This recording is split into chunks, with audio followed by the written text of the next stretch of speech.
Nak, kau punya roh penjaga di belakangmu.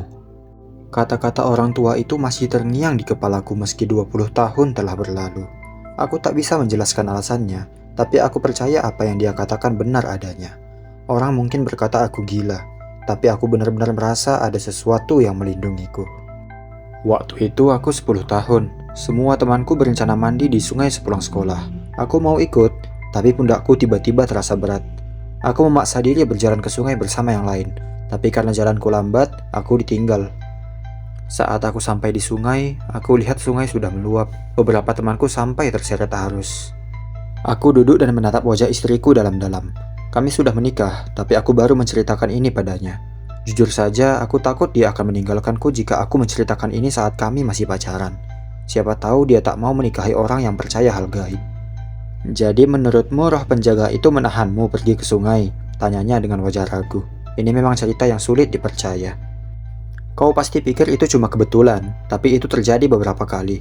1 tahun setelah itu, aku tersesat saat kami liburan keluar kota. Aku sama sekali tak tahu jalan dan tak tahu cara untuk kembali.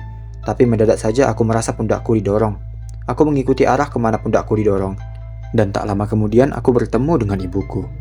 Dia masih terlihat tidak yakin. Aku tak berharap dia percaya, aku hanya ingin dia tahu. Kira-kira sejak kapan kau punya roh penjaga? Sejak lahir, tanyanya. Aku memiringkan kepala. Sejak kapan aku punya roh penjaga? Aku tak yakin. Aku baru memperhatikan keanehan itu sejak orang tua itu memberitahuku. Tapi kurasa aku tak punya roh penjaga ini sejak lahir. Kalau punya, aku pasti bisa mencegah kematian Riri. Entah kebetulan atau tidak, petir menyambar di saat bersamaan dengan datangnya nama Riri di kepalaku.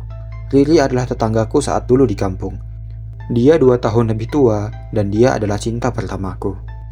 Sayangnya, nasib tidak bersikap baik padanya. Saat aku berumur 10 tahun, dia mati karena penyakit. Namun, roh penjaga ini cuma menyelamatkanku dari bahaya, bukan menyelamatkan orang lain. Tapi, istriku kembali menyuarakan keraguannya. Kalau kau memang punya roh penjaga, terus kenapa dia nggak nolong kau dari kecelakaan minggu lalu? Pertanyaannya membuatku terdiam cukup lama.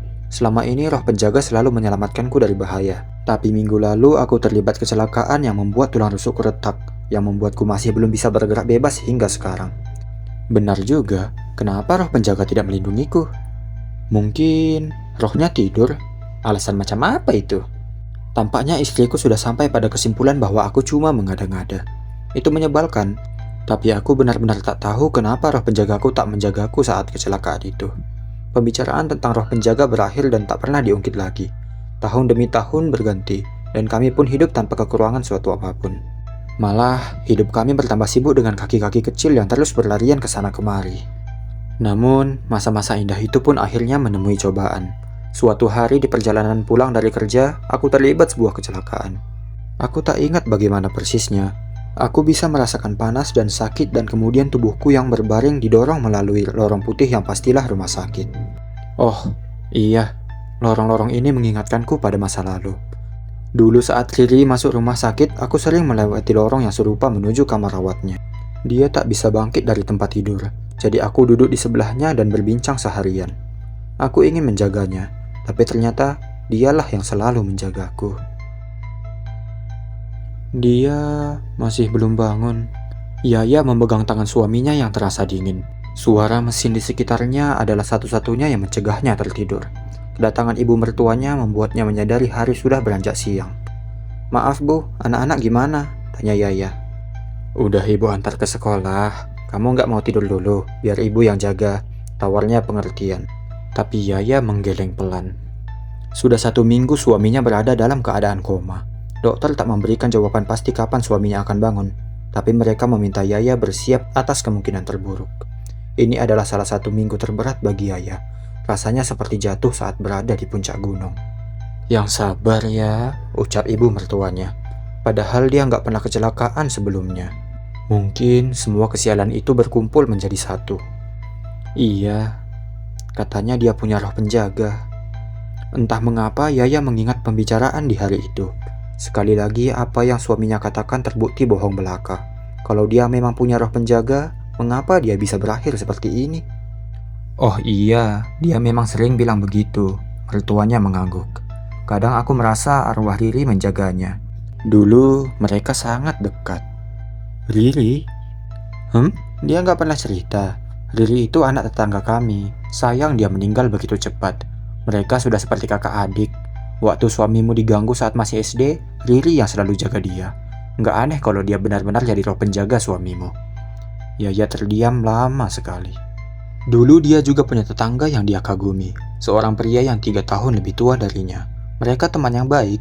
Tapi di saat itu juga lah Yaya sadar kalau di antara pria dan wanita tak mungkin ada pertemanan yang benar-benar cuma teman.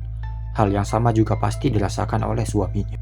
Mungkin mereka saling jatuh cinta dan bahkan berjanji untuk menikah suatu saat kelak. Hubungan itu tak putus meski Riri telah meninggal dan dia pun menjadi roh penjaga. Jika itu memang benar, apakah Riri marah karena Yaya menikahi suaminya dan berhenti melindunginya? Maafkan aku, bisik Yaya, entah pada siapa. Tapi kalau kau memang cinta dia, kumohon, teruslah melindunginya. Layaknya keajaiban, kata-kata itu berubah menjadi nyata. Malam itu juga suaminya terbangun dari tidur panjang. Dokter tak punya penjelasan, tapi kesembuhannya adalah kabar bahagia yang tak perlu dipertanyakan. Aku bermimpi aneh, ucap suaminya di malam sebelum keluar dari rumah sakit. Aku ketemu sama kenalan lamaku, Riri. Kau tahu? Mama sudah cerita rupanya. Iya, aku ketemu Riri. Dia bilang dia harus benar-benar pergi, jadi dia nggak bisa jaga aku lagi. Kau mungkin nggak percaya, tapi aku yakin dia itu roh penjagaku. Enggak, aku percaya kok. Mungkin roh penjaga itu sudah tak ada, tapi mereka akan tetap menjaga satu sama lain, hidup dan mati, selamanya.